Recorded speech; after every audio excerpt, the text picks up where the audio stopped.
For many centuries now, the African continent has been showing a slow progress when it comes to economic development.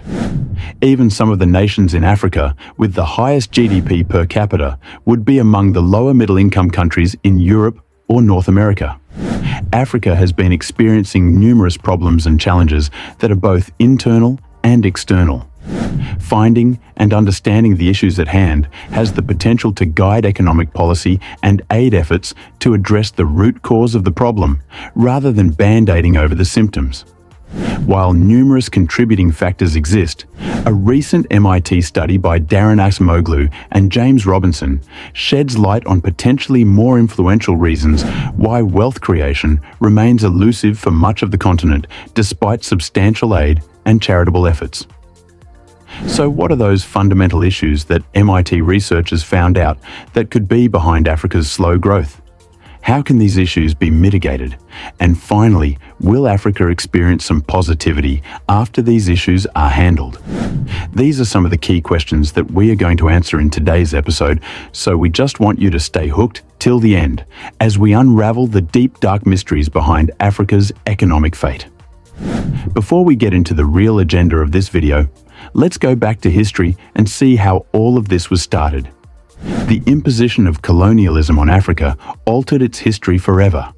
And because of this, African modes of thought, patterns of cultural development, and ways of life were forever impacted by the change in political structure brought about by colonialism. The African economy was significantly changed by the Atlantic slave trade through the process of imperialism and the economic policies that accompanied colonialism.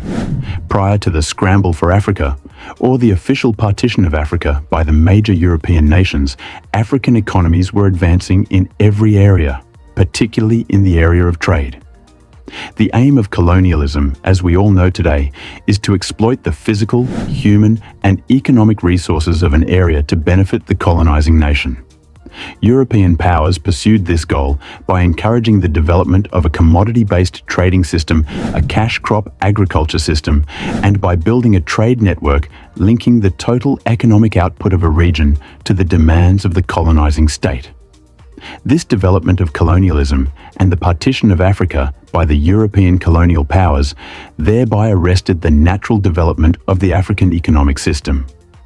Africa, prior to colonialism, was not economically isolated from the rest of the world. Indeed, African states had engaged in international trade from the time of the pharaohs of ancient Egypt and West Africa, specifically had developed extensive international trading systems during the eras of Ghana, Mali, and Songhai. The huge empires relied heavily on the taxing of foreign trade to finance government expenditures, and the wealth of these nations was dependent largely on the trade in gold, but also on the levying of customs, taxes, booty from foreign expeditions, and fees associated with administrative offices. However, even more significant to the era of colonialism is the era of the Atlantic slave trade, something which further complicated the situation in 1850 Africa to date. The Atlantic slave trade existed in Africa for over 300 years and introduced to the continent sophisticated systems of credit and exchange. Although these markets existed prior to the trade, the great increase in trading brought about by European demand for slaves stimulated their further development. Credit, debt in currency, and interest all developed apace with the trade. And one result of the increase in international trade was that indigenous African economy was subordinated to the interests of Europe. The slave trading system did this by substituting European manufactured products for those products which normally would have been made locally. After colonial powers left Africa, they took their tools, governance structures, and industrial relations with them, leaving the continent with little education and disrupting traditional ways of life. Violent power struggles ensued, and even well-intentioned leaders lacked the skills to govern effectively. Unfortunately, many leaders have not been benevolent, leading to corruption and the exploitation of natural resources for personal gain. This ongoing political instability and unchecked authority have damaged Africa's reputation, making industries on the continent appear riskier and hindering access to funding for promising projects. Geography also plays an important role in this situation. Much like a real-time strategy game, a country's geographic location can significantly influence its early development. Land is a key factor of production, alongside labor and capital, but it's often seen as the fundamental because even ancient civilizations thrived when they had good land to support larger populations. A larger population allowed for more specialization beyond basic survival activities like hunting, gathering, and farming. While Africa is vast, the economic value of land also depends on other geographic factors such as soil fertility, access to drinking water, and later access to raw materials and trade routes. Economists frequently point out the abundance of natural resources in Africa. Precious metals, fossil fuels, diamonds, and rare earth elements that are crucial for the modern economy, especially as the world shifts toward electrification. The immense wealth buried in Africa's soil makes the continent's poverty even more tragic. Despite the land's rich resources, it has historically worked against its inhabitants, leaving them unprepared to capitalize on these assets when they are most valuable. One major factor is the continent's geographic isolation. The vast Sahara Desert has long acted as a barrier, dividing Africa into east and west, and isolating the southern regions from the societal and economic developments that occurred along the trade routes between Europe, the Middle East, and Asia. Even today, countries in North Africa, bordering the Mediterranean, are more integrated into global affairs and generally more developed than those in the southern and central regions.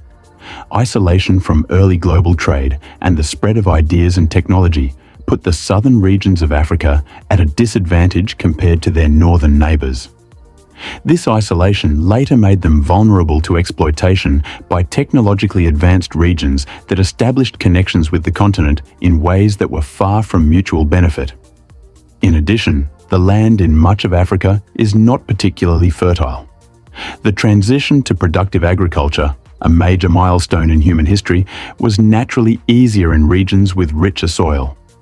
The Sahara Desert is obviously unsuitable for farming, and even the seemingly fertile lands in the center of the continent have poor soil quality that erodes quickly unless carefully managed with advanced farming techniques. For ancient civilizations, these factors made developing agriculture difficult, and there was little incentive to do so. In lush areas where agriculture might have been possible, it was often easier to forage or hunt for food rather than invest in farming. Sub-Saharan Africa's environment is highly inhospitable to structural developments. The most fertile regions are plagued by tropical diseases, insects, and wildlife that favor dispersed and mobile human populations.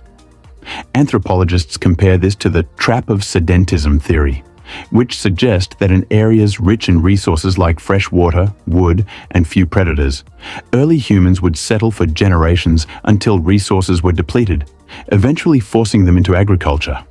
However, such gardens of Eden didn't exist in Africa, so people had to remain in smaller, mobile groups. This has led to a continent with a vast diversity of ethnic groups, hundreds of languages, and varied cultural norms. Although Africa is divided into many countries, these countries are often further divided by numerous internal groups. The haphazardly drawn borders create additional economic challenges. When it comes to using land for economic development, this maze of borders leaves many countries landlocked, limiting their access to international trade.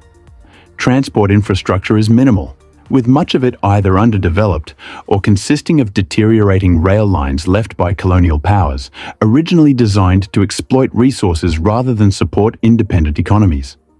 Connections between countries are often just dirt roads, and even those with access to the ocean for global trade face significant geographic barriers. Much of Africa's coast, particularly in the west, is rugged and unsuitable for developing major shipping ports. So, even before human history, Africa was not an ideal location for mid to late-stage economic development. And these geographic challenges also affected other factors of production.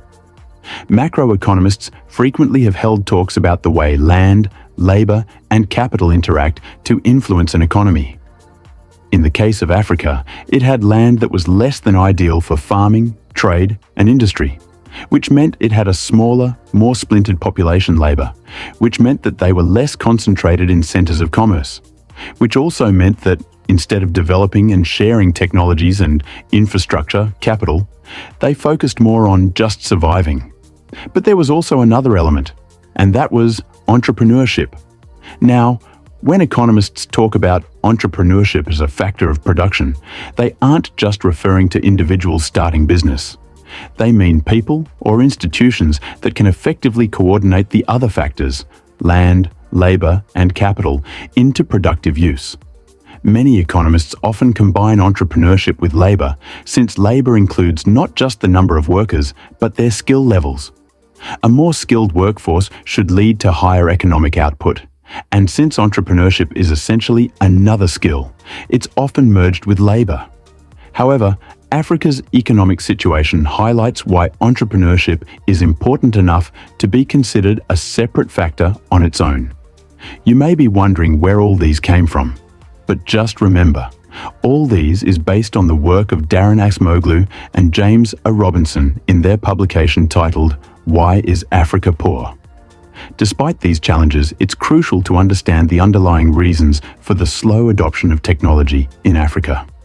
Researchers Acemoglu and Robinson examined various groups on the continent and their individual motivations for adopting or rejecting certain technologies, even when they were available. They found that even simple technologies like the wheel were not widely adopted, leave alone being started.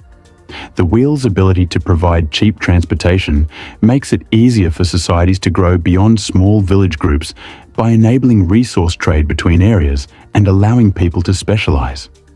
Transporting goods like food, tools, or building materials by head portage, where items are carried directly on the head, is far less efficient than using even a basic handcart. This inefficiency makes it easier for societal groups to remain self-sufficient rather than engage in trade. This issue wasn't unique to Africa alone. Indigenous Australians also experienced isolation from early technological exchanges and remained largely self-sufficient as hunters and gatherers until Western colonization. If this were the whole story, it would explain why Africa lagged behind northern empires historically, but not why it remained behind. Acemoglu and Robinson found that even after the wheel became known on the continent, many groups continued to use manual methods without clear reasons. The key issue was the institutions in power. When Western technology arrived in Africa, regions like Congo were ruled by kings with unchecked authority, imposing arbitrary taxes and seizing resources as they pleased. This led groups to avoid these tyrannical rulers by staying away from existing roads, which hindered the development of trade and interdependence. Fractured, self-sufficient groups have carried through to the modern day, where, even within the many borders of Africa, there are still dozens of different cultural groups within a country vying for political representation and power. In this kind of environment, it becomes easy for bad leaders to establish themselves in positions of power by appearing to their group and managing the country in such a way that it comes at the expense of everybody else, which means, even a few hundred years later, it's risky for people to rely on the economy to provide them what they need. It might be less efficient, but it's much safer for them to just look after themselves. All in all, Africa needs to address deeply on these contributing factors and ensure that things just follow a systematic way, and maybe with hope, Africa could just change for the better. Thanks to the recent MIT study by researchers Acemoglu and Robinson, we have just shed some light on what could be dragging this mighty continent behind. Even though poverty rules the continent, we still have to appreciate some few countries like Botswana, Algeria, Egypt, and even South Africa that are setting up the trend. In the next few decades, if correct measures are put in place, Africa could just be another Europe. What are your suggestions on the same? Please don't forget to leave your opinions in the comment box below. Thanks for watching, and if you enjoyed watching this video, please don't forget to hit that like button. Also, don't forget to subscribe to our channel for more videos entailing the world economy. Goodbye.